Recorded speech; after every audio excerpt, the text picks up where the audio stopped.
చెప్పబడిన పాఠ్యాంశము కీర్తనలు 40వ అధ్యాయం. యెహోవా కొరకు నేను సహనముతో కనిపెట్టుకొంటిని. ఆయన నాకు చెవియొగ్గి నా మొర ఆలకించెను.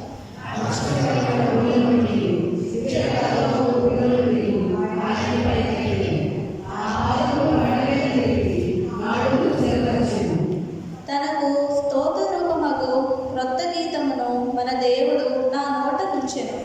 అనేకులు దాన్ని చూచి భయభక్తులు కలిగి యెహోవా యందు నమ్మకయించుదురు.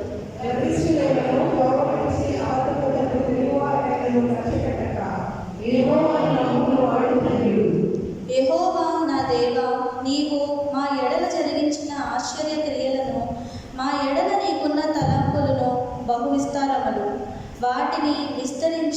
వాటిని వివరించి చెప్పెదనుకొంటినా అవి లెక్కకు మించి ఉన్నవి. నీకు సాటి అయిన వాడొకడునూ లేడు.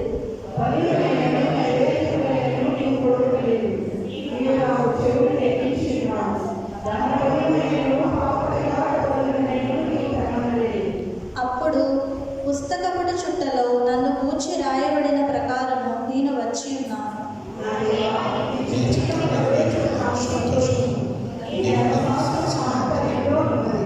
నా పెదవులు మూసికొనక మహాసమాజములో నీతి సువార్తను నేను ప్రకటించి ఉన్నానని నేనంటిని. యెహోవా, అది నీకు తెలిసే ఉన్నది.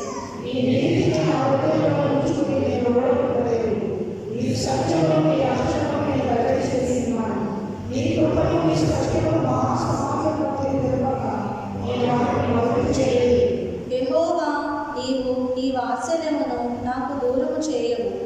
నీ కృపా సత్యములను ఎప్పుడూ నన్ను కాపాడును గాక.